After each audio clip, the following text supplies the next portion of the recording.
Bienvenidos a un episodio más de Tenemos Mucho que Decir. Hoy vamos a hablar de un tema muy delicado, muy triste, que se podría prevenir, pero que necesita ayuda de todos y cada uno de nosotros.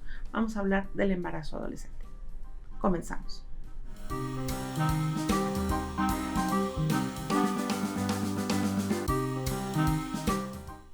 Pues estamos en esta ocasión buscando conocer la problemática por un lado, ver qué opciones de prevención hay por otra, porque este es un problema en el que, caramba, cada vez que veo los números no sé si espantarme o llorar, porque el embarazo adolescente se ha vuelto uno de los problemas sociales, creo yo, más fuertes a los que se están enfrentando las mujeres junto con la violencia. Que bueno, normalmente el embarazo adolescente conlleva violencia, ¿verdad? Hoy en día. Y para platicar de este tema nos acompañan las especialistas, ya saben, porque si nada más hablo yo, pues en mi opinión, pero necesitamos las que sí saben del asunto. Entonces, para empezar, tenemos aquí Elvira Urrutia, que es la directora del Instituto Municipal de la Mujer en Ciudad Juárez. Muchísimas gracias, Vero, por invitarnos, por darnos este espacio. Creo que es un tema del que tenemos que reflexionar mucho. Hay muchas situaciones que ahorita vamos a comentar, pero de verdad gracias por la oportunidad de estar contigo y con todas las personas que te escuchan. No, y gracias que regreses y sigas regresando cuantas veces sea necesario. Siempre estaremos. Que esta es tu casa. Gracias. Así la vivimos. Y eso es todo. Y tenemos a las especialistas concretamente en esta materia, que son Daniela Ramírez y Jocelyn Quiñones. Bienvenidas. Muchas gracias. Ok, a ver, yo pongo la moneda en el aire.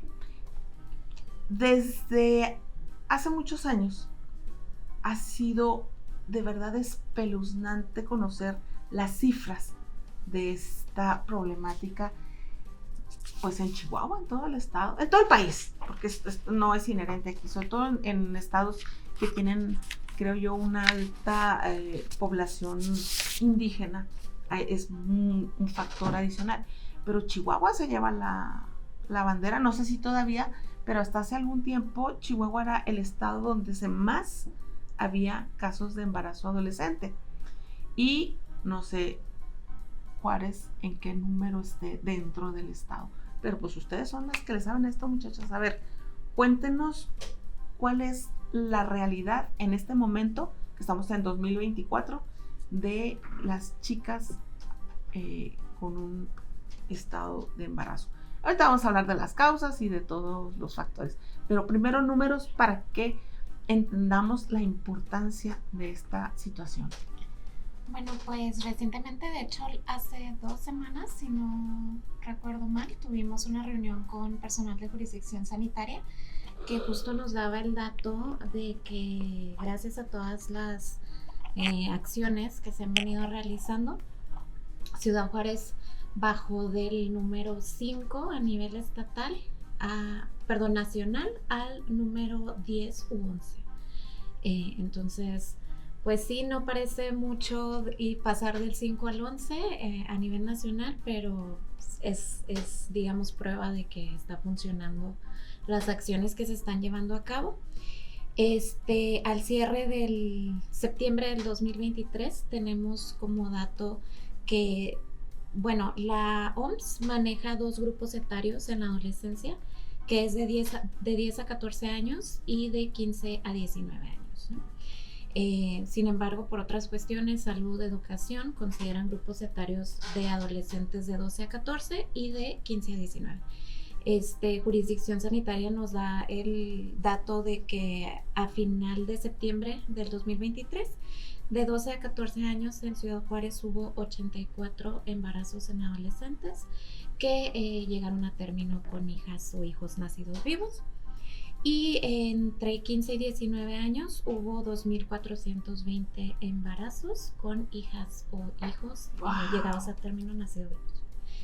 Entonces, sí hay, digamos, una discrepancia entre lo que nos dice una instancia y lo que nos dice otra, pero pues tenemos que entender que es porque se miden de maneras distintas.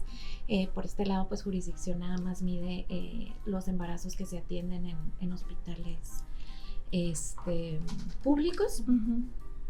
Pero bueno, pues quedan fuera también muchos embarazos que se atienden en hospitales privados o aquellos embarazos que no llegan a término, que ese también es otra cuestión.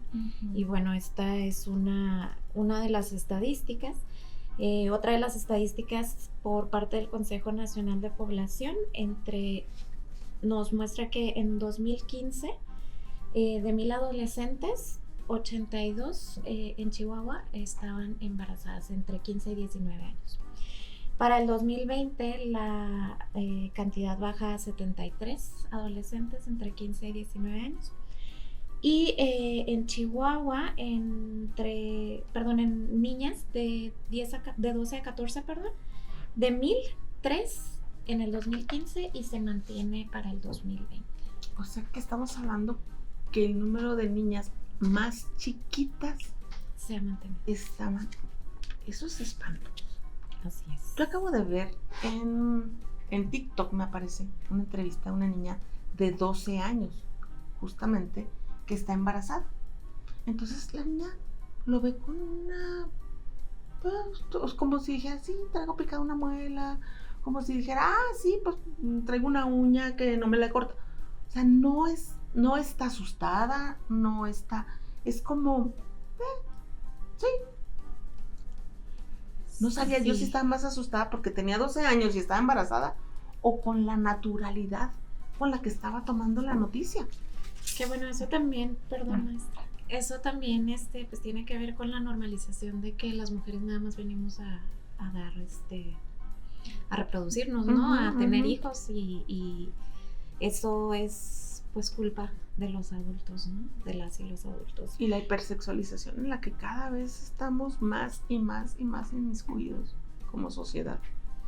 Que también esto de el decir que las adolescencias, no sé, están actuando de una forma precoz, bueno, pues también es ver de qué manera podemos atender esa situación, ¿no? Que al final todas estas situaciones pues se atienden con educación y con brindar las posibilidades de que tengan acceso a educación sexual integral, pero también a métodos anticonceptivos. Y bueno, pues eso es responsabilidad de todas y todos nosotros. En particular de los adultos alrededor de estos niños, ¿no? Ahora, ¿tienes alguna estadística en el sentido de a qué estrato social pertenece la mayoría de estas niñas? ¿O pasa en todos lados? Pasa en todos lados, sin embargo, sí hemos dado cuenta de que es más común en los estratos sociales bajos. Pero pues también porque se ve atravesado por otras situaciones, ¿no? Como la falta de acceso a servicios básicos, a educación, la reproducción de la pobreza, en fin, o sea, son varios factores que se ven inmiscuidos ahí y que no por ello quiere decir que en estratos sociales altos no sucede. Ahora, normalmente cuando estamos hablando de un embarazo en una niña, es muy poco la posibilidad de que sea otro niño el responsable. Normalmente es un adulto. Así es. Y la mayoría de las veces, tristemente, un adulto conocido y cercano. Así es. ¿Qué tanto trabaja la ley, no solamente en prevenir el embarazo adolescente, sino en castigar a quien está embarazando a las menores de edad? Sí existe un parámetro de decir, bueno, hay 1,000 niñas embarazadas, entonces hay 1,000 hombres con un proceso penal por violación. Sí. Según el INEGI, entre el 2010 y el 2015, 70% de niñas de 10 a 14 años tuvieron hijas o hijos con hombres de entre 18 y 78 años. Entonces, eso se considera una violación equiparada y está creo que en todos los códigos penales de las entidades, si no me equivoco. Como principio constitucional del interés superior de la niñez, se excluye la sanción cuando hay una relación entre pares. Sin embargo, no es tan común que haya una relación sexual entre pares en estas edades, entre 13 y 15 años, sino que normalmente es una niña o adolescente con una persona adulta. y entonces a eso se le considera violación equiparada. Y ese delito se persigue de oficio. No hay de que es que ella quería. No, porque ella no venía y es, se me ponía. no es posible el consentimiento sexual en esas edades por la relación de poder que existe. Ni tampoco, es que se veía muy grande, es muy madura para su edad. O sea, el acta de nacimiento es la que cuenta y ahí para atrás no se mueve ese asunto. Sí, no, y entonces cuando cualquier persona se da cuenta de esta situación, con que esa persona lo externe ante las autoridades, no es necesario que la persona que esté sufriendo la violencia de este tipo, la violación equiparada, tenga que denunciarlo, sino si yo maestra, yo mamá me doy cuenta o vecina puedo hacer la denuncia y se persigue de oficio. Es decir, no hay de que, ay, pues es que yo oigo cosas raras en la casa de la vecina. Cada vez que se sale la mamá, llega el tío, o llega, porque hay una alta incidencia en que son familiares quienes cometen este abuso. O sea, yo puedo, y es una llamada anónima, decir, algo está pasando ahí, yo veo cosas raras, o tengo que ser testigo de que algo está pasando para que entonces sea. No, justo tuvimos también un acercamiento de la FEM hace algunas semanas, y nos comentaban que no es necesario ser testigo si, por ejemplo, yo, niña, se lo platico a alguien y se lo platico a la maestra con que vaya y hable sobre la situación en la fiscalía, ya se abre la carpeta. Se sigue de oficio. Entonces, el seguir de oficio significa que no tiene que haber una denuncia de por medio, sino es algo que es delito, se denuncia o no se denuncia. Correcto. Bueno, esta situación, sí hay noviecitos precoces, sí hay de repente las niñitas en la primaria, en la secundaria, porque ahora los niños están tan despiertos a su entorno sexual que, caramba, tú oyes las conversaciones de las niñitas chiquitas y dices, ¿me explican, chicas? No les entendí, por favor. Dice, no me sabía lo que pasaba. Es decir, sí hay casos en que estamos hablando de que una niña de 12 puede estar embarazada de un niño de 13 o de 14. Sí, claro. Sí, hay que pasar, hay que proceder legalmente. Como sucede entre pares, no hay una sanción tal cual, era lo que les comentaba al principio, entonces ahí pues no se le puede sancionar ni a una persona ni a otra, más que guiarlos y darles el apoyo. Ya será una decisión interna de su estructura familiar, las clásicas de que, se casa porque se casa, pero tiene 13, me vale, se casa porque se casa. O ese es otro problema. Sí. O manda, que embarazó a la vecinita, mándenlo a San Juanito para que no lo encuentren, ¿no? Que también eso es muy, muy común. Pero entonces cuando se trata de pares, sí es una decisión personal de los padres en este caso, porque los niños pues ya decidieron demasiado. Yo creo que ya necesitan que alguien decida por ellos. Pues esa es otra situación, porque a veces también cuando una se encuentra en situación de embarazo, pues pierde también el apoyo de padres y madres, ¿no? Y de la red de apoyo cercana. Entonces, pues básicamente queda en manos de las y los adolescentes la decisión, y que así debería de ser, porque forma parte de sus derechos sexuales y reproductivos, ¿no? Y que paguen la consecuencia del acto, ¿no? Pues no necesariamente sería pagar una consecuencia, sino hacerse responsable. Afrontar la palabra la correcta. Porque pues también dentro de los derechos sexuales y reproductivos se encuentra el decidir sobre mi cuerpo, decidir con quién me comparto o con quiénes me comparto. Pero a ver, Daniela, yo estoy de acuerdo, me voy a poner de abogado del diablo. Okay. Yo estoy de acuerdo que tú tienes todo el derecho sobre tu cuerpo, hacer, deshacer o dejar de hacer y de deshacer.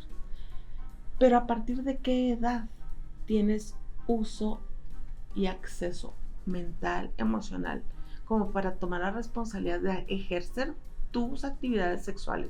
Es decir, una niña de 12, de 13, de 14, por más derechos que tenga, estamos hablando de que, es que tiene derecho a ejercer su sexualidad. O sea, ¿sí aplica así? Pues bueno, si me permiten, a mí me gustaría decir algo ahí. que es tan complejo el tema del Ujú. embarazo adolescente por todo lo que implica, porque aquí con la pregunta que tú haces, asumimos que la responsabilidad recae sobre la niña adolescente. Ujú. Cuando un embarazo adolescente es evidencia la vulneración de muchos de sus derechos Exacto. y la no A eso es garantía a lo del que ejercicio voy. por parte Ajá. de las instituciones, ¿verdad? Y de los adultos que les acompañan, de toda la red de adultos que acompaña al adolescente o la adolescente en la escuela, en la comunidad, en el Ujú. espacio comunitario como institución, o sea, un centro comunitario, en los organismos o instituciones de salud, en la misma familia, o sea, es como todo lo que conlleva. Entonces, de repente esperar que sea la adolescente la que tenga que resolver, pues es otra vez responsabilizarla, criminalizar y culpabilizarla, Y revictimizarla en un momento revictimizarla de dado. la decisión que tomó, cuando en realidad esa decisión que ella toma o ellos toman, o las dos adolescentes, las y el adolescente Ajá. toman, pues está involucrada en un mundo Sí, que puede lo ser. está empujando o le está imposibilitando desarrollar el proyecto de vida que ella quería. Exacto. Entonces, pensar que lo dice, o sea, bueno, hay como, vos te digo, es un problema como muy complejo porque hay muchas variables. Si el embarazo es deseado Ujú. y es buscado, pues tiene otro sentido. Porque los dos, o sea, ahorita hay mucho en el TikTok, como tú lo dijiste, hay mucha romanticidad de estos noviazgos donde lo que queremos es ya tener hijos y estar juntos para toda la vida y creemos que esto va a ser así.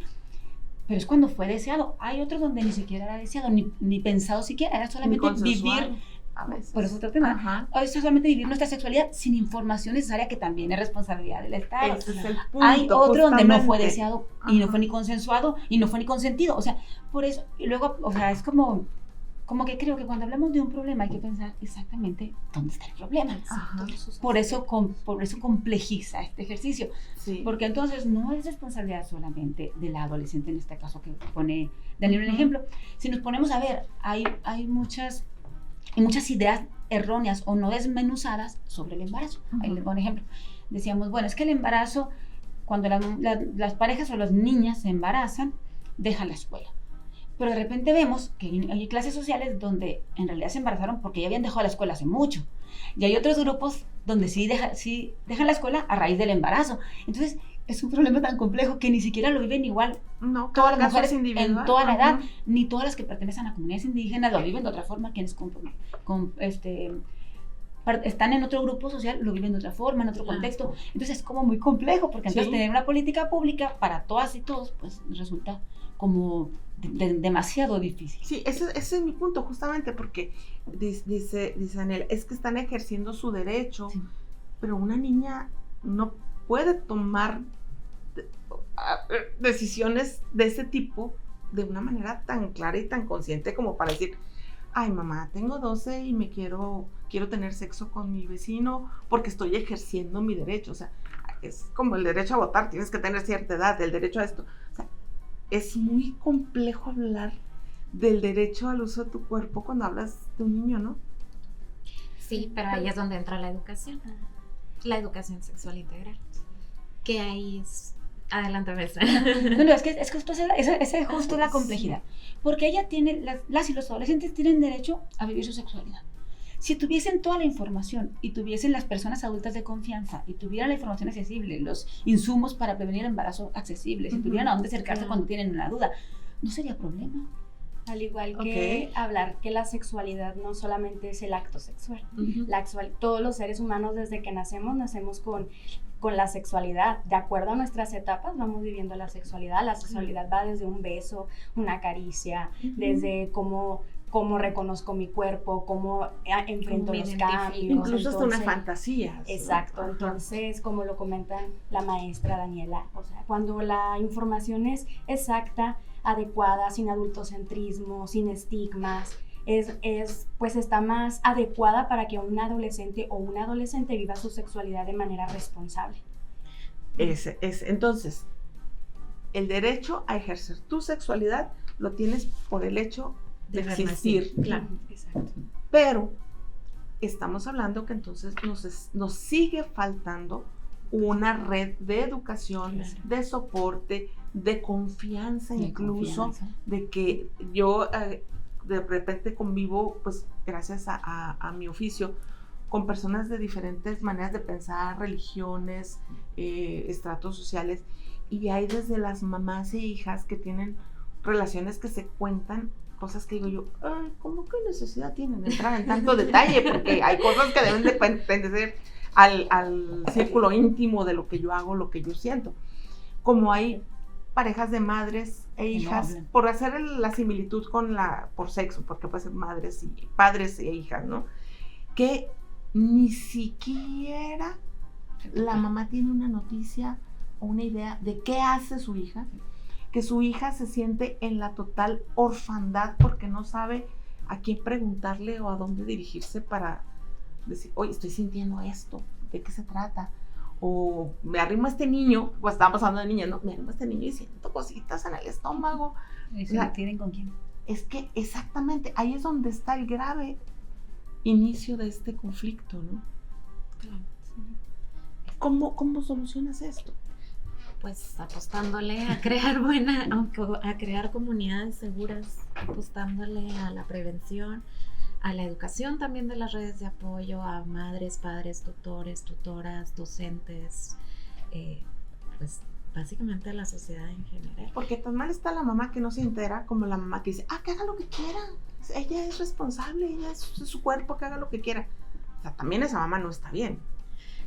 Pero nuevo, entran muchos otros factores, porque no podemos señalar qué es lo que está sucediendo con la mamá, porque esa mamá pues también tiene que trabajar, tiene que hacerse cargo de una casa quizá ella sola. Entonces, de nuevo, es como seguir queriendo culpabilizar a una situación. Sí, yo creo, y cuando también es cargando responsabilidad de todos. otra vez las mujeres y las todas. madres. Ajá. O sea, es una Por responsabilidad. eso decían los padres, un montón los padres. Es una responsabilidad de Ajá. todas y todos. Fíjate, cuando se crea el ENAPEA, que es el ENAPEA a nivel nacional, es el Programa Nacional para la Prevención del Embarazo Adolescente, se crea en el 2015 y pone como ciertos ejes y ciertas miradas, pero caímos justo en esto, en que otra vez eran las mujeres, las niñas, las responsables de no haberse cuidado, de no haber decidido bien, de no haber tenido los insumos necesarios para prevenir un embarazo. Y las mamás de no haberlas educado bien, de no haberles dado un ejemplo, de no haber tenido una buena relación, ¿no? Cuando el ENAPEA se reflexiona para el 2021, ya se presentan otros temas y empieza, ok, ¿quién está educando a los hombres también en este tema? Porque después la cultura, o sea, nos culpaba a todo el mundo y aparte la cultura nos obligaba a decir que sí. O a estar a disposición de ellos y a pensar que nuestro proyecto de vida, ser madres, era un eje importante. Sí. Entonces ya cuando entra en el 21, se reforma y se replantea todo el tema de la ENAPEA, que es la estrategia nacional, después se baja la estrategia estatal y luego la municipal, que es un espejo entre sí. Y entonces en la ENAPEA del 2021, como les digo, ya se plantea el tema de los hombres y se plantea el tema no nomás de prevenir el embarazo, sino de que ahora qué hacemos con quienes adolescentes que ya están embarazadas o embarazados o ya tienen un hijo o una hija, para no repetir, porque también pasaba eso. Tienen el primer hijo a los 13, 14 años y a los 16 tienen el segundo. Llegan a los 18 con la docena. Y Todo entonces, el equipo de fútbol. Y entonces recuperar y construir otra vez o retomar su proyecto de vida, que también siempre lo asociábamos únicamente a la educación formal, pues ya se replantea. O sea, mujeres y hombres que tuvieron hijos e hijas en las etapas de la adolescencia, reconstruyamos o apostémosle a otros proyectos de vida que no son solamente la educación formal. Entonces empieza a haber otros esquemas, pero la respuesta para la situación, porque me cuesta decir el problema del embarazo adolescente, para la situación, porque como digo, se vive de diferente manera, en unas familias ni siquiera es un problema, mientras que en otros es de muertos, es el acabose para la vida de las mujeres. En algunas familias incluso es lo normal. Sí. Y luego las mujeres lo viven de alguna forma, y los hombres lo viven de una forma muy diferenciada. Que ahí hay un grave hueco también, no nada más es educar a que la niña no se embarace, es también educar a los niños en la responsabilidad de eso. En la responsabilidad de vivir también su propia su propia no sexualidad, solo no embarazar, sino si sí embarazan, pues la ser parte que asume, de la situación, ¿no? Sí. Y entonces a partir de ahí, pues, ¿cómo se genera? Pues, y desmenuzando, escuchando las problemáticas, estando en el contexto con diferentes grupos y viendo qué representa para cada grupo. Y entonces, en esta reforma del 21, pues ahora sí, a trabajar también con estas mujeres que ya fueron madres, pero que también tenemos que acompañarlas, porque si no... Sí, no solamente es la prevención, ya sucedió, ahora con ¿qué la hacemos? atención con nuestras madres adolescentes, para que no vuelva a suceder. Ahora, estamos entonces hablando ahorita de ese grupo de niñas que se embaraza de niños. O sea, estamos hablando de una cópula entre pares de menores de edad. Ok. Ahora, el otro lado de la manera, que es el más preocupante, el más turbio, el más que implica delito. Otras, exactamente, que implica otras situaciones, no solamente el delito, sino la situación, bueno, ahorita vamos a eso, de cuando es una niña menor de edad, digamos que tenga 12 o digamos que tenga 17, 11 meses, o sea, una niña menor de edad con un hombre no solo mayor de edad, sino con una gran diferencia de edad entre la niña y el embarazante, o como se le llame al hombre que embaraza a esta niña. De entrada, bueno, pues si es un violador, Sí. tenga el consentimiento, no, es un delito, es un violador, ok.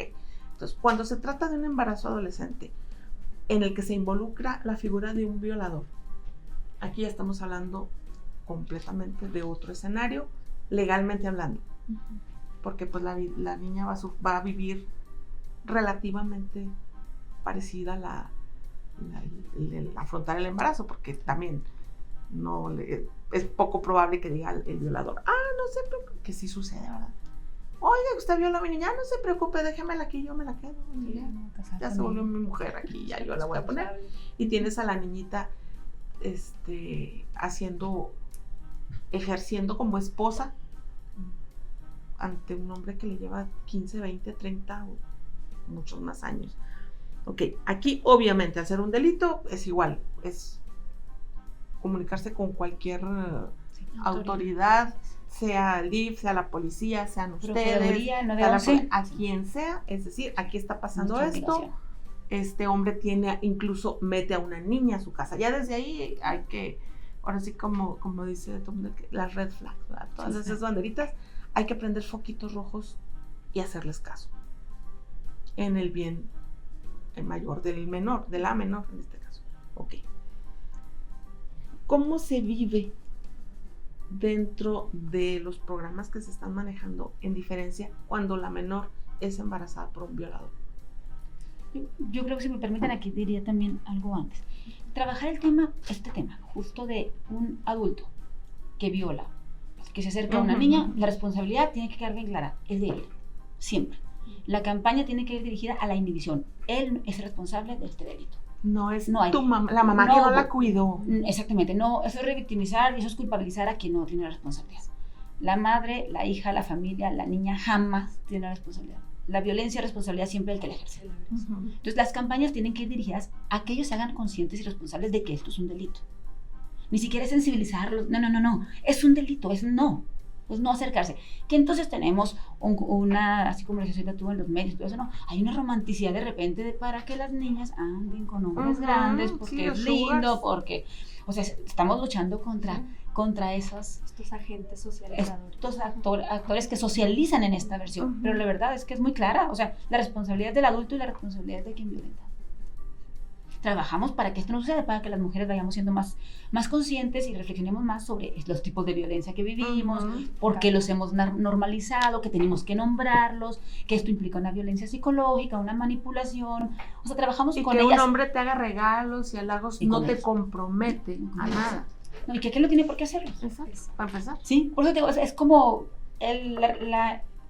¿cómo diré? La decisión que tengamos sobre el agresor es muy clara, ahí sí no es negociable. Pero lo que trabajamos nosotras con las adolescentes, con las jóvenes, es justo eso, que tengan el poder, que reconozcan su poder para decir no, para poder avisar, para poder decirle a alguien lo que están viviendo, para nombrarlo, para identificarlo, todas estas cosas. Pero del otro lado es muy clara nuestra postura. Ahora, yo he visto que también la actitud en la que la niña enfrenta al agresor tiene mucho que ver. Voy a esto. Les hemos enseñado culturalmente a las niñas a ser sometidas por un varón.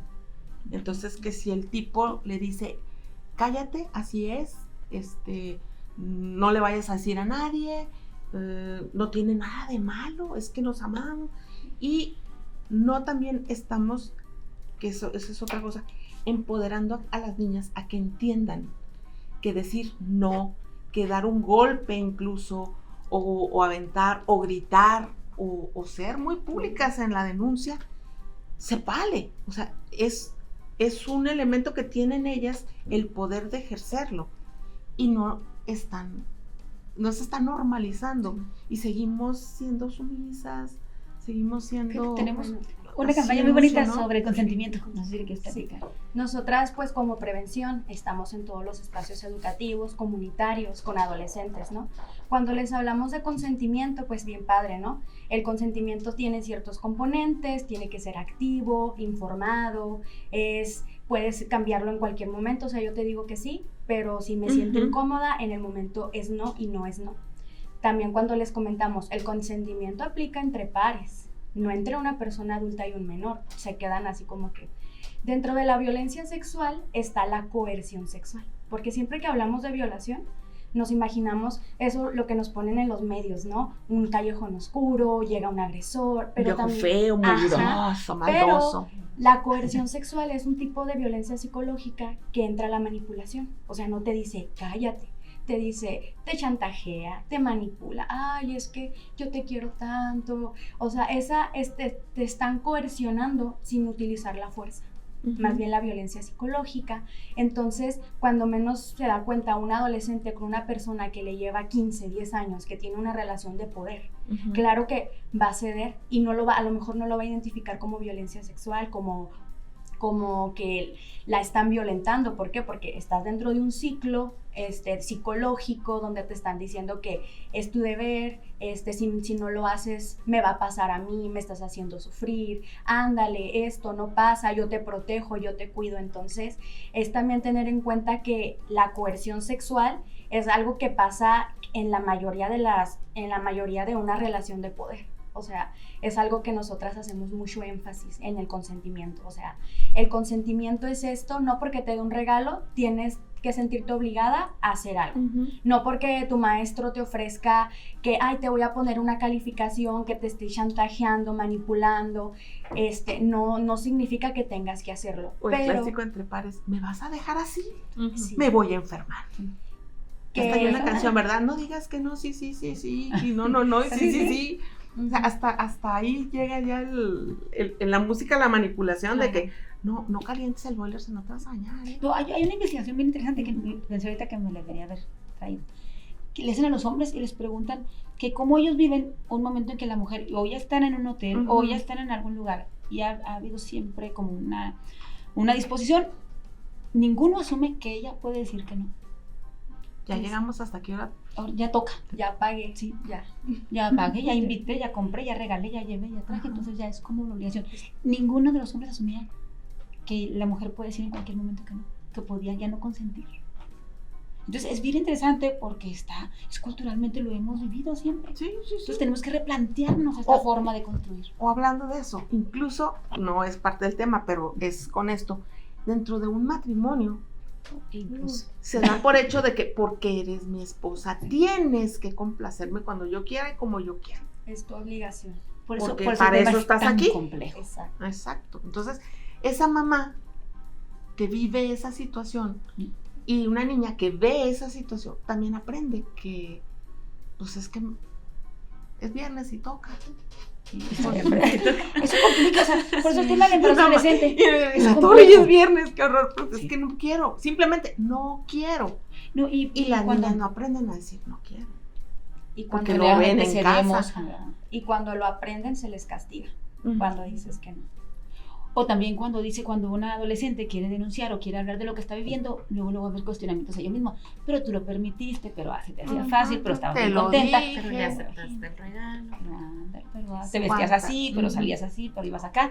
O vete más allá, no seas tonta, pues aprovecha y sácale. O sea, es complicadísimo. Porque también es eso, de repente es un estilo también en ciertas familias de decir, ándale, el de la tienda ya le echó el ojo a la niña. Pues ve y dile que nos mande tal cosa y luego le pagamos. No sé. Y entonces empiezas a ponerle así como a la niña en la mente de, pues soy una moneda de intercambio, ¿no? O sea, es que cada embarazo adolescente es un cóctel diferente. No podemos meter a todas las niñas y a todos los casos en el mismo contenido. Entonces, hablando de Juárez, hablando del municipio, nosotros tenemos dentro del municipio zona urbana y zona rural. Incluso, increíblemente, de repente, es grande el municipio, o sea, hay comunidades chiquitas por ahí perdidas, ¿no? ¿Dónde se da más, dónde hay más incidencia de embarazo adolescente? ¿En las zonas urbanas o en la zona rural? Fíjate que uno de los temas que hicimos, cuando planteamos en la PEA, Grupo Municipal de Prevención del Embarazo Adolescente. Planteamos 3 ejes, porque son 3 ejes en los que realmente es posible al municipio actuar desde nuestra atribución y responsabilidad. Y uno de los ejes era justo la información, porque no tenemos información. La información que se tiene es solamente de aquellos embarazos que llegaron al sector salud. En ese sentido, no tenemos mucha otra información. Entonces, uno de los ejes principales es generar la información en secundarias, en escuelas, pero como decíamos ahorita, algunas están estudiando, algunas no. Sí.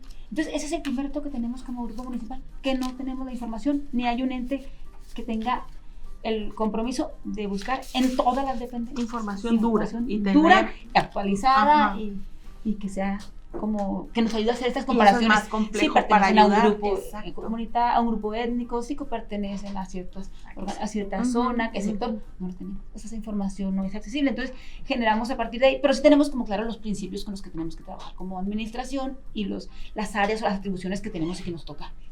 Sí, porque articular. El otro día platicando con una mujer de una etnia, de las muchas que viven en Juárez, yo le decía, justamente hablábamos de eso, o sea, qué tanto el patriarcado se ejerce aún. Entonces ella decía que en realidad era muy poco y muy penado cuando un hombre violaba a una niña. O sea, que era así como, pélate porque te van a matar, o sea, casi. Cuando en el imaginario social diría uno, no, pues ellas, pues como son las que están ahí en otra cultura, pobrecitas, el montón de niñas. Y a veces nos llevamos la sorpresa que no, que es justamente en clases medias, incluso en clases altas, que se ve como normalizado el rollo de los sugar papis, que andan buscando las chicas muy jovencitas, ¿quién les provee de un dinero que les va a evitar preocuparse y andarle pidiendo a su papá? Pero la ciudad como tal, que también tiene todos los estratos sociales, no tenemos tampoco dentro de la ciudad información así fidedigna de decir cómo están las cosas. No, por otros, hay muchas otras cosas. Por ejemplo, si hablamos del tema que ahorita lo hacía salir muy bien, el tema de la violencia sexual infantil. Como ese tema se da al interior de los hogares, a veces ni siquiera se habla, ni siquiera se saca porque se guarda en secreto, se mantiene. Es una vergüenza. Los secretos de familia. Sí. Entonces, y a lo mejor aquí podríamos platicarte que se va a publicar un libro que hace una investigación justo el COLEF con la organización Casa Amiga, justo para poner de manifiesta todas estas situaciones que se viven al interior de los hogares, donde se supone que niñas y niñas tendrían que estar seguras y seguros. Sí, y en Casa Amiga, que es un filtro que no necesita llegar que las familias no necesitan llegar a una instancia legal y que a veces es más fácil que se atrevan a ir a una asociación civil, a un organismo de la sociedad civil, que llegar a una fiscalía. Porque también sabemos lo que implica la fiscalía. Fíjate, es que... Por eso el principio es que un embarazo adolescente evidencia la vulneración de todos los derechos. Sí, ya no tenemos detalles con la fiscalía. Porque hay gente muy linda, muy preparada, muy comprometida, pero así como hay esas, tenemos su espejito, gente que... Y también hay otras... No ayuda. Hay otra situación, que las personas o las víctimas de violencia sexual no hablan cuando quieren, sino cuando pueden. Eso es interesante. Entonces, no van a denunciar inmediatamente, pueden denunciar cuando ya pasó mucho tiempo, ya no existe la flagrancia, pero la intervención y el acompañamiento tenemos que darlo. Entonces, es como un ejercicio permanente. Es decir, la violación caduca. ¿El delito? No. Es decir, si a ti te violan cuando tienes 15 años, pero no lo aceptas, no lo enfrentas, no te atreves a decirlo hasta que tengas 25, ¿el delito sigue vigente? Sí. Ok. Pero lo más triste es la persona que lo vivió en secreto, sola. Sí, todos esos años. Y luego después cuando se expone o se plantea, pues cómo es recibido por toda la demás familia, que también lo viven otras con culpas, la revictimización, la justificación del otro, el otro ya está viejo, o sea, ya pasó mucho tiempo. El acceso a la justicia. Ya tu abuelo ya está muy viejo, ya, ¿para qué le haces sufrir tus no últimos años? Tus últimos años, déjalo vivir en paz. ¿Cuáles son tus...? A ver, terminemos con los ejes porque dijiste que eran 3. Bueno, cuando nosotros planteamos, al interior de la administración municipal nos queda clara la responsabilidad. O sea, aún en la complejidad del problema sabemos que hay responsabilidades institucionales y responsabilidades administrativas que tenemos todas y todos en la administración. Entonces, un principio es que tenemos que la educación sexual, la educación que hagamos en este tema y la prevención y atención que hagamos tiene que ser con perspectiva de género. O sea, obviamente reconocemos las condiciones de desigualdad, reconocemos que hay barreras que tenemos que eliminar como instituciones para que las y los niños y las y los adolescentes accedan a sus derechos y tengan posibilidades de vivir su proyecto de vida, de decidirlo y de vivirlo. Cuando después también hay otro principio que tiene que ver con la perspectiva de infancias, adolescencias y juventudes. Partimos de que es un derecho, los derechos sexuales y reproductivos son derechos. Tenemos que acompañarles a vivirlos, pero tenemos que crear las condiciones para que sea posible. Si creamos todas las condiciones para que ellas y ellos tomen decisiones responsables, no tendrían hijos.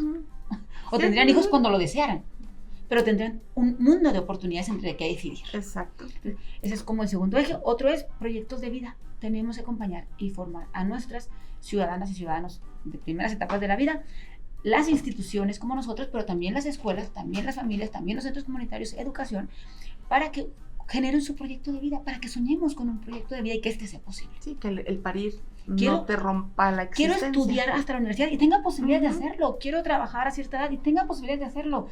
Pero pues si salimos de secundaria ya no hay prepa y ya no tengo a dónde irme. Sí. O sea, es una obligación. Tenemos que acompañarles en crear un proyecto de vida, en soñarlo y en que sea real. O que una niña en 6º año de primaria o en 1º de secundaria salga embarazada y la escuela la corra. Que la excluya y que también no tenga un servicio de salud que la acompañe y que también no tenga, pues entonces es lo mismo. Si ella quiso ser madre por decisión, ella y su parejita, pues que tengan posibilidades. No le queremos que eso no pase, obviamente, claro, porque tenga un mundo de elegir. Pero sí pasa que tengamos y el acompañamiento. A seguir estudiando. Y pueda recuperar su proyecto de vida, tenga un acompañamiento médico, tenga un acompañamiento integral, para que no merme. Y que si le toca el parto a medio del año, tenga su capacidad de tomar una incapacidad, que pueda llevar al bebé a clase. O sea, que haya un sistema educativo que responda al cuidado del niño y la niña. O sea, a eso le apostamos. Otro que tiene que ver con la ciudadanía y la garantía de los derechos sexuales y reproductivos. Quiere decir que ella va a saber, o ellos van a saber sobre sus derechos, van a tener los insumos a la mano y van a tener opción de decidir siempre cómo quiere vivir esta experiencia. En dónde la quiere. Incluso si la decisión es interrumpir la experiencia. Que tenga el derecho a hacerlo. Pero es porque ella tuvo todas las alternativas antes. Y también el derecho, en Chihuahua el aborto es legal. Sí, okay. Ya tenemos derecho a una interrupción y que sea con pertinencia cultural, lo que decíamos ahorita, cuando son comunidades originarias, cuando son grupos indígenas que tengan también desde su perspectiva, desde su cosmovisión, la posibilidad de decidirlo. Entonces tenemos porque sí es muy diferente la manera en que afronta un embarazo. La decisión del embarazo y el acompañamiento del embarazo o cómo vivir la maternidad tiene que ver muchas veces con estos aspectos culturales, pero que tengan condiciones de ser. Ahora, dentro de este gran, ya son todos los estos son nuestros principios. Esos son los principios transversales. Las tres estrategias. Ok. Yo pongo sobre la mesa una pregunta que creo yo que también debe ser de mucho peso. Así como educar a las niñas a sus derechos, en todos sentidos, legales, reproductivos, de salud, todos. ¿Qué tanto se está haciendo en el lado contrario? ¿Qué tanto se está hablando de las nuevas masculinidades en las escuelas? ¿Qué tantos programas hay de nuevas masculinidades en las escuelas, en las familias, en las instancias? Porque pues educar a una mitad para que se defienda de la otra mitad no es justo, mejor educar a la otra mitad para que no ofenda a la otra y ya vamos más tranquilos, ¿no? De acuerdo. Entonces, ¿qué está pasando con las nuevas masculinidades? Bueno, fíjate que en el municipio también tenemos un proyecto de prevención de la violencia familiar y ahí uno de los ejes o una de las estrategias es el trabajo con hombres y masculinidades. Y entonces se trabaja como en diferentes etapas. Se trabaja con niños, adolescentes y juventudes en el tema de prevención de la violencia y en el tema de reeducación. Okay. O sea, replantear nuestra forma de ser hombres y de relacionarnos o de convivir con las mujeres y con otros. O sea, pero es un proceso reeducativo.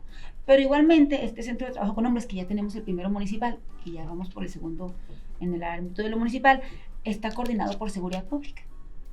Entonces, eso permite el trabajo articulado del Instituto Municipal de las Mujeres con Seguridad Pública, pero además, y con el DIF, porque obviamente trabajamos en el tema de las familias, pero además, también implica que ese centro de trabajo con hombres y masculinidades, que se llama CEMAT, está también trabajando con Fiscalía para el tema de la reeducación de quienes ya fueron agresores. Ya. Entonces, trabajamos en la prevención con niños, adolescentes y jóvenes, pero también trabajamos en la reeducación con hombres que ya ejercieron violencia. Cuando y hay están en una algún proceso sentencia judicial, de que tienen que O están en un reeducarse de proceso. alguna manera.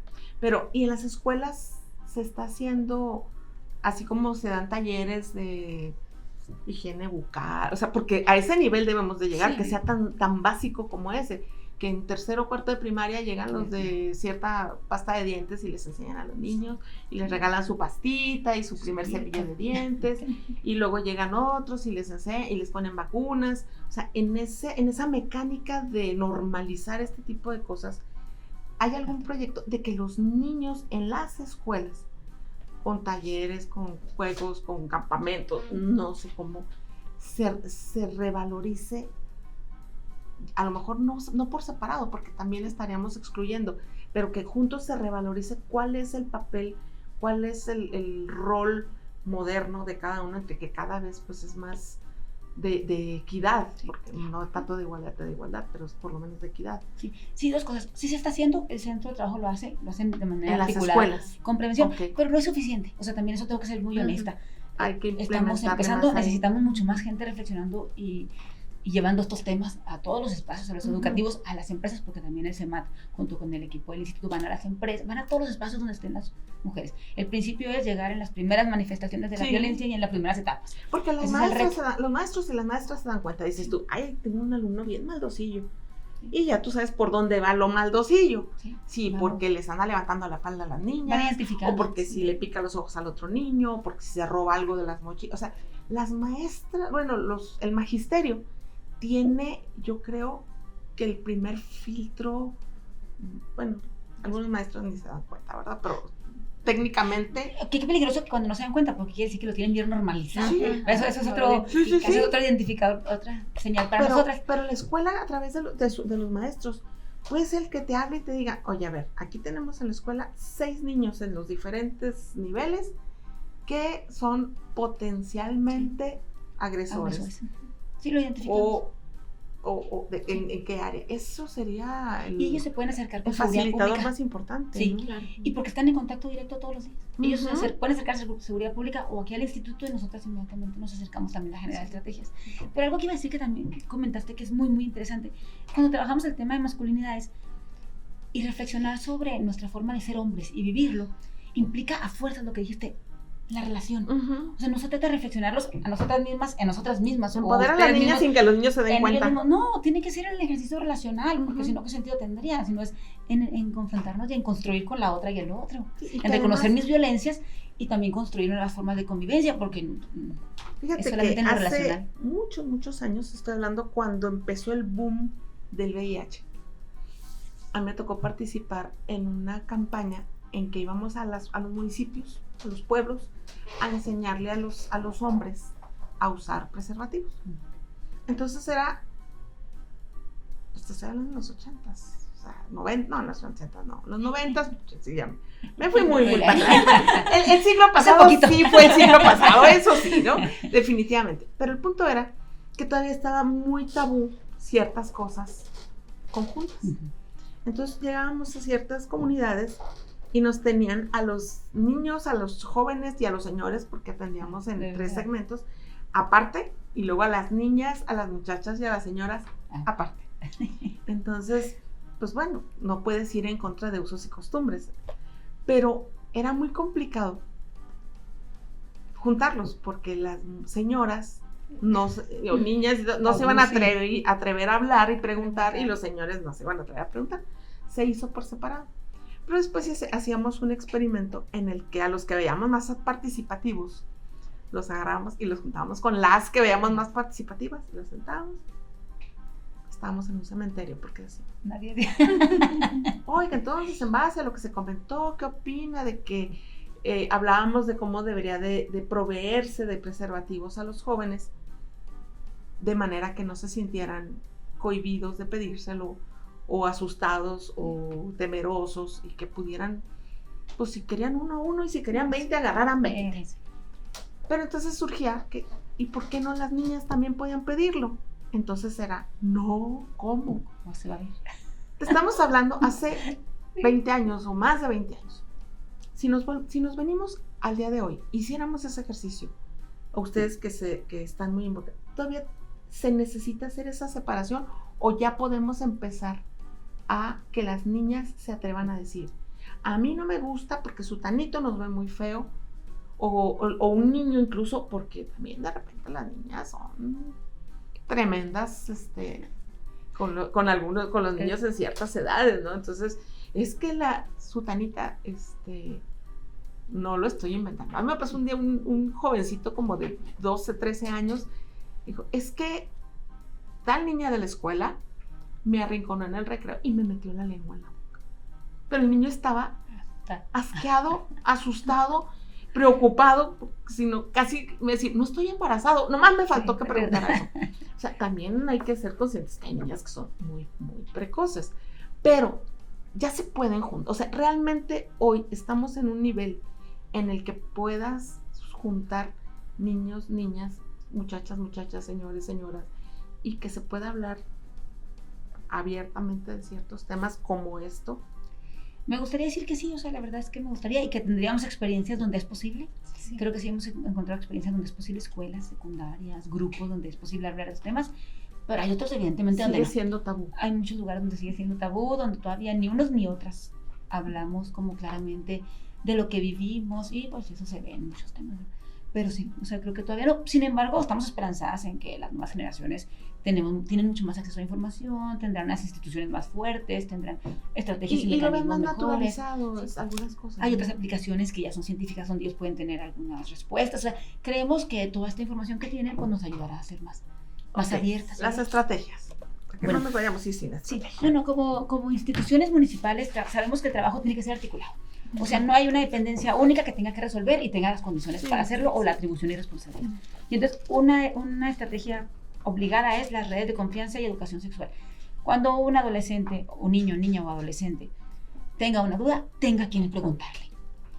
Pues, si tenemos muchas dudas, o como tú dijiste, pues no saben ni esto, pero no tienen a quien preguntarle, está más difícil. Entonces tenemos que tener maestras y maestros capacitados, padres y madres abiertos, que sepan hablar de estos temas y que si no saben, sepan dónde investigar o sepan dónde canalizar. Con una tía alivianada, con un tío buena onda. Entonces de las primeras acciones son capacitar al personal de la administración municipal. Se formó una red de psicólogas y psicólogos. Todas las psicólogas y psicólogos que tenemos en todos los espacios municipales están conformadas en red para que puedan estar cerca de la ciudadanía y puedan canalizar, puedan acompañar. Pero eso es obligado, o sea, red de personas adultas de confianza, no hay otro. Otra estrategia tiene que ser la comunicación y como dijimos, tenemos que generar campañas, tenemos que generar información, pero que esté bien claramente. Adolescentes con perspectiva de infancia, adolescentes y juventudes, que tenga información clara, cómo decidir sus derechos desde esa perspectiva y a quien agrede, la responsabilidad, esto es un delito, usar responsabilidad a quien le toca. Y otra estrategia tiene que ver con institucionalizar esta perspectiva, que esto significa que cada dependencia, a partir de su atribución y responsabilidad, genere estas actividades. Un ejemplo, educación, trabaja con padres y madres que con esta perspectiva vive la educación sexual integral. Centros comunitarios, que trabaja en comunidades, desde con su atribución, pueda generar actividades que acompañen a adolescentes, y a jóvenes, a construir proyectos de vida, a tomar decisiones que repercutan de manera positiva en su proceso, o sea, que cada dependencia va. Entonces el DIF acompañará a quienes han vivido una vulneración de sus derechos, acompañará a poner una denuncia cuando tenga que ser, o acompañará con algunos servicios básicos o asistencia a quienes tengan esta necesidad, y niñas, adolescentes y mujeres que se quieran acercar al instituto sabrán que todos nuestros servicios siempre son gratuitos, que siempre son para ellas y que están hechos desde una perspectiva de género y de derechos humanos. Ok, ahora, recientemente se conforma ya de manera institucional el Grupo Municipal para la Prevención del Embarazo de Adolescentes. ¿En qué consiste el trabajo de este grupo? El objetivo principal del GEMPEA es, digamos, alinear, diseñar, monitorear, ejecutar todas estas acciones que llevan a cabo todas las instituciones desde sus atribuciones, como ya lo mencionaba la maestra.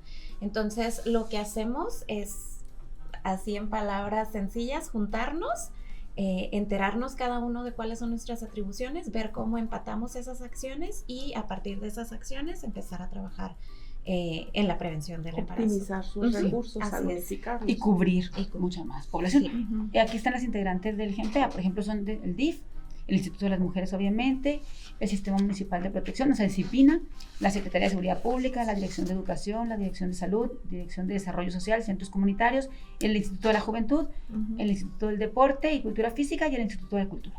Y Son el quienes SEMAT. integramos, y el SEMAT, obviamente, que depende de Seguridad Pública. Son quienes integramos todo este GEMPEA. Permanentemente.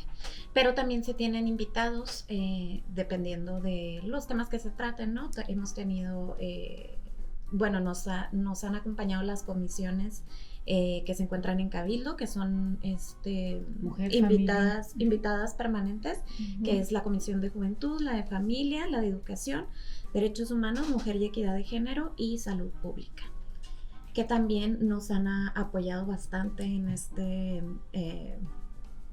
proceso de recopilación de información, de datos, de abrirnos puertas y de ir hablando de lo que es el GEMPEA, ¿no? Y también nos articulamos con instancias estatales, Sí.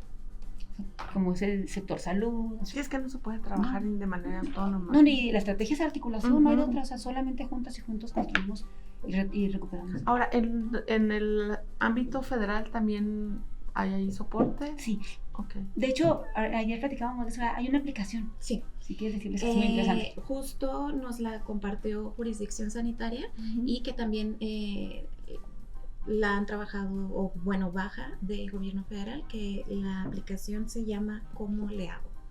Entonces, todas las y los adolescentes, de hecho, nos acaban de dar un bonche gigante de cartelones para ir poniendo en los espacios que creamos pertinentes. Y esta aplicación les pueden preguntar desde cómo le hago para utilizar un condón adecuadamente, todo lo que tenga que ver con sexualidad. Las y los adolescentes, cualquier persona puede hacer uso de esa aplicación y se le va a ir respondiendo. Con especialistas, por especialistas y desde una perspectiva de derechos humanos. Entonces, es una aplicación que está a nivel nacional. Todo relacionado con salud sexual. Sí, Educación sexual integral. Perfecto. Ahora, si yo, niña X edad que tenga, niña, o mi hija, o mi vecina, o mi sobrina, o mi alumna está, sospecho y confirmo que está embarazada, ¿qué hago?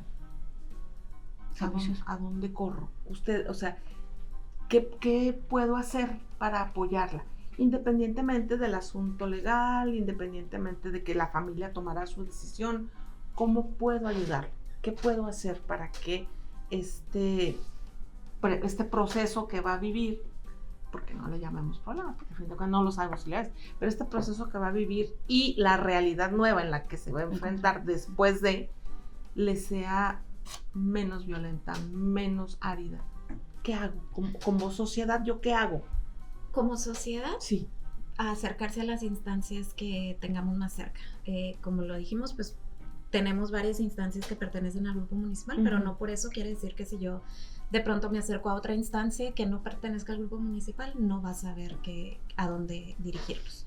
Pero también me gustaría decir que existe una estrategia que se llama Ruta NAME, que es y esta también baja desde la estrategia nacional, estatal, y estamos incluidos el grupo municipal para la prevención del embarazo en adolescentes, y esta ruta es para la atención y protección integral de niñas y adolescentes madres y o embarazadas menores de 15 años. Esta ruta comprende, valga la redundancia, toda la ruta o el proceso que tiene que seguir una menor de edad que está embarazada, a qué instancias puede recurrir. Hay un directorio de todas las instancias que podemos... Tanto jurídicas como de salud. Tanto jurídicas como de salud, como psicológicas. Ahí sí es una conglomeración de, al menos aquí en Ciudad Juárez, de instancias estatales y municipales. ¿Pero a quién le habla? ¿Esa niña a quién le habla? O sea, para entrar a ese programa, ¿a quién le habla? Puede comunicarse con su maestra, maestro. ¿Y el maestro a quién le habla? A las instancias correspondientes. Yo pregunto por esto. Sí. Mira, hace X tiempo un caso de una madre que ejercía violencia física contra sus hijos. Entonces una vecina llama a la policía. No, mentiras, llamó al DIF. Y llegó el DIF, hizo la investigación, la retiran a los menores, en lo que se hace la investigación. Y alguien le dijo, señora, usted se equivocó. Debió de haber llamado a la policía. Porque llamar al DIF ya puso a los menores en una situación de que se los van a retirar. Si usted hubiera llamado a la policía, llegan, aprenden a la mamá, o sea, es otro proceso diferente que sí se demuestra que están los niños en peligro, se los retiran. Pero usted se brincó todo ese proceso y directo se fue al DIF. Por eso mi pregunta, ¿a quién le hablo? Para que no sea así de que, después diga el vecino, vecina, la regó porque usted metió a la niña en este problema, tenía que haber hablado aquí y no acá. No, yo creo que tenemos que ser conscientes que las y los vecinos no somos especialistas. Sí. Yo creo que el principio está en que hizo lo que tenía que hacer para cuidar a niños y niñas. Y la instancia puede ser la Procuraduría, puede ser el DIF o puede ser Seguridad Pública, pero el protocolo es el mismo. El procedimiento que se va a vivir es exactamente el mismo. A cualquiera de estas instituciones que integran el GEMPEA, el proceso se va a ser el mismo. Empieza porque lo más importante es garantizar y proteger a niños, niñas y adolescentes. Y es responsabilidad de todas las personas que nos enteremos, garantizar la seguridad de los niños. Sí. Y algo que iba a decir sobre el caso anterior, que a mí me parece cuando decimos, bueno, ¿qué hago si una niña está embarazada?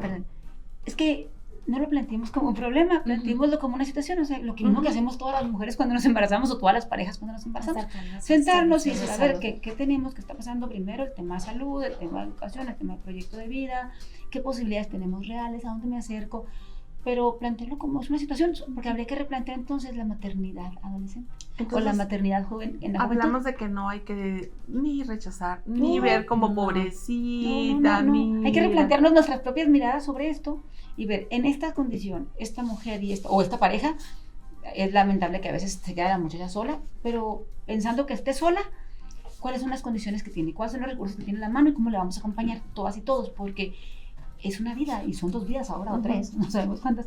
Por entonces acompañarle con los recursos que tenemos alrededor. Tenemos instituciones, tenemos programas, tenemos estrategias. Vamos a ver cómo acompañamos para que esta experiencia sea cuidada. No sea una experiencia que le complique más la vida. Que hay en unas encuestas que hicieron unas investigadoras que están trabajando este tema, decían que cuando le preguntan a las niñas si se hizo compleja su vida a partir de que se embaraza, ellas dijeron, ya era compleja desde antes. Sí. Entonces, si ya era compleja desde antes y llegamos a esta situación, pues entonces acompañémosla para que sea una experiencia acompañada. Ahora, hablando en perspectiva de género, cuando son el embarazo en pares, ¿también hay un acompañamiento psicológico para el padre, para el niño? La intervención tiene que ser con porque de pronto el foco se da sobre la niña. Sí. Y a veces el niño está muy confundido. Estamos hablando de niños, o sea, no de jugadores, ¿no? También a él le implican otras responsabilidades. Exacto. También él tiene que aprender a vivir esta experiencia con otra mirada. O sea, implica un trabajo integral. También hay apoyos para este caso. O sea, si mi hijo embarazó a una niña, también lo puedo llevar para que le ayuden a entender lo que pasó y cómo va a enfrentarlo. Que eso es algo que me gustaría hacer énfasis en, que cuando estábamos en el proceso de la instalación del grupo fue algo que teníamos sobre la mesa desde un principio. Dejemos de revictimizar a las niñas y a las adolescentes y pongamos en el centro que es el embarazo entre adolescentes, ¿no? La prevención del embarazo entre adolescentes. Y que conlleva pues estas 2 partes, que no nada más es responsabilidad de una parte o de la otra, sino que también es responsabilidad de todos las y los que les acompañamos, pero siempre poniendo en el centro a las 2. A la pareja. Así es. Pues que veas qué interesante es lo que comentas. Es que sí nos podríamos echar todo el día. Y podemos desmenuzar cada una de estas variables. Exacto. Y llegaríamos a lo mismo. Cada caso es individual, por lo tanto, cada niña, cada pareja que se embaraza, en caso de iguales, requerirá ayuda específica, acompañamiento específico, y si el embarazo no es entre iguales, no romanticemos, no digamos pobrecito, es que... Sí, y como instituciones y como dependencias, desde los diferentes ámbitos, nuestra responsabilidad es eliminar las barreras para que todas y todos accedan a sus derechos. y crear las condiciones Y el para que principio ellas sean básico posibles. de educación sexual Integral. entre más temprano empieza la educación sexual, menos proclives son los adolescentes A tomar esas decisiones. a tener ese tipo de decisiones. Y si las toman, cuidarse para que no tengan una consecuencia que no quieran tener. Exactamente. Porque igual volvemos a los que quieran jugar a las muñecas desde Y muy tener. temprano y pues se vale. Interesante. Muy bien, pues muchas gracias por su compañía, muchas gracias por esta información que si con esto logramos que una chica no se embarace, si no desea hacerlo, ya valió la pena el estar aquí. Pues muchas gracias Daniela, muchas gracias Jocelyn y Elvira, ya sabes. Aquí andamos. Aquí estamos. También te queremos mucho. Gracias. Yo soy Verónica Palafox, muchas gracias por su compañía. Esto fue Tenemos Mucho que Decir. Les pedimos que nos busque en todas las redes sociales, ahí nos va a encontrar. Usted googleele Tenemos Mucho que Decir o Verónica Palafox y de que le salimos, le salimos. En particular, ya sabe, yo le pido que visite nuestra página www.y-tenemos-mucho-que-decir.wordpress.com y dele like. De esa manera, la página le va a avisar a usted de manera automática cada vez que subamos un nuevo programa. Gracias a Radionet por permitirnos en esta ocasión utilizar sus instalaciones y estamos aquí para usted. Nos vemos en la próxima. Gracias.